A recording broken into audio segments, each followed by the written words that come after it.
Hello everyone out there in Christmas land.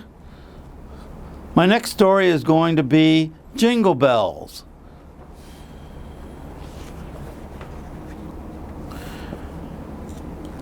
Toby was mad. "It isn't fair," he said as he stomped around the kitchen. "Why does it always happen this way?" he asked his mother. Jeb and Harriet, his big brother and sister, always had all the fun.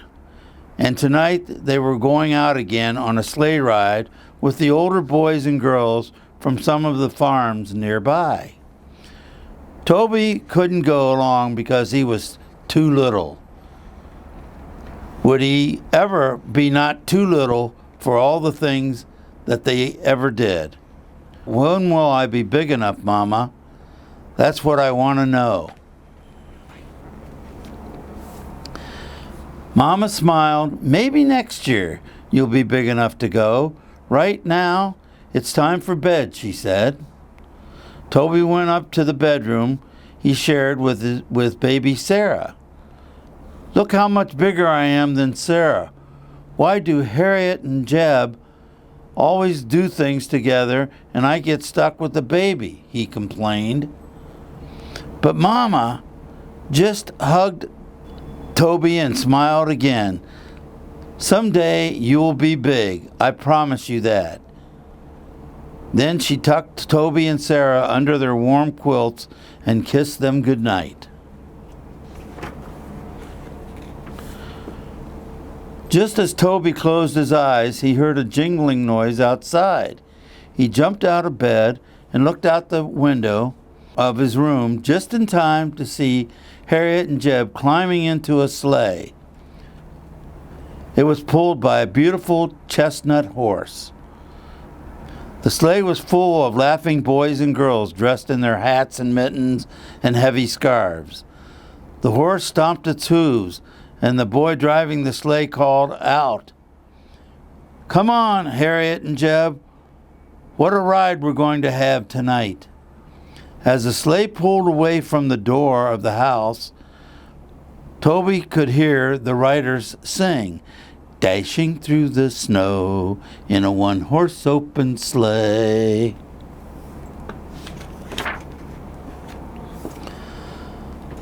The next day was Christmas Eve. Papa called to Harriet and Jeb. We have an important job to do this morning.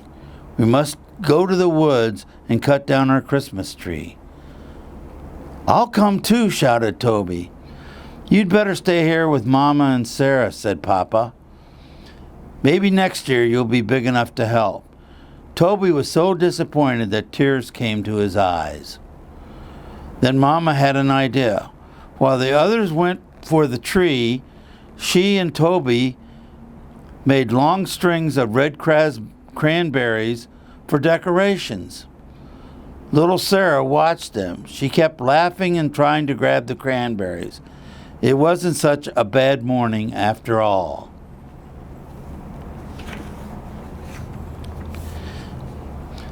Just before lunch, Papa and Harriet and Jeb came stomping into the house, half covered with snow. They were dragging a huge tree. "Let's hurry and eat our lunch," said Papa, "so we can get this tree decorated." That afternoon, Papa set up the tree in the parlor. The whole family gathered to put colored balls and sparkling tinsel on it. Then Toby said, "Look what Mama and I made this morning for our tree." He proudly brought in his strings of cranberries. Jeb helped him hang them from even the tallest branches. Toby was sure that the decorations were the prettiest ones of all.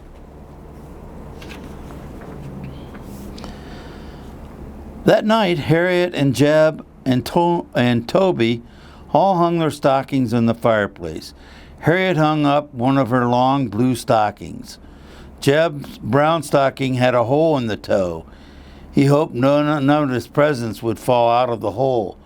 Toby hung up his favorite green stocking. They also put up a little red and white striped one for baby Sarah because she was too small to do it herself. Then Mama said, "Now it's off to bed for Toby and Sarah." "It's early," said Toby.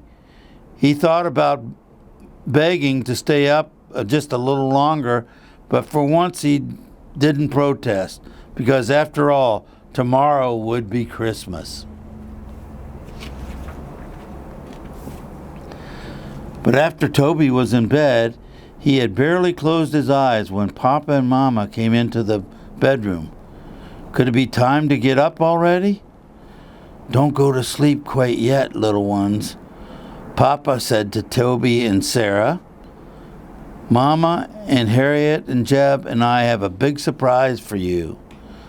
Papa and Mama carried Sarah and Toby, both of them wrapped in warm quilts, to the door of their house. There, right in front of the house, was a beautiful sleigh. It was painted red and was decorated with little round silver bells. Quickly, the whole family piled into the sleigh. Bells twinkled when they slowly started to glide across the snow.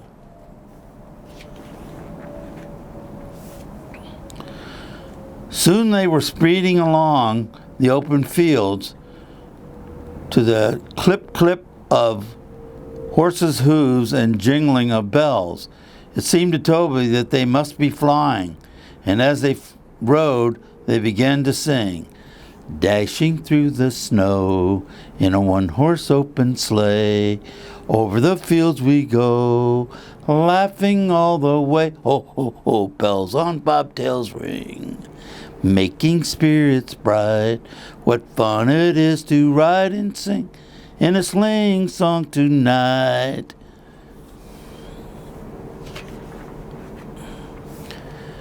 Jingle bells, jingle all the way. Oh, what fun it is to ride on a one-horse open sleigh. Hey! As they started back home, Papa slowed the horse to an easy trot. The swaying of the sleigh and the twinkling of the bells made it hard for Toby to keep his eyes open. Toby leaned his head against Papa's big shoulder. He smiled up at Papa and whispered, "This is the best Christmas surprise I've ever had."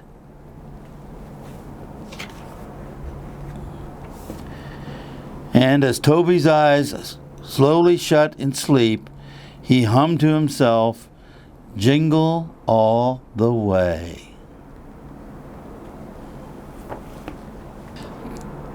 Thanks for tuning in to this year's virtual market. Merry Christmas to all, and to all a good night.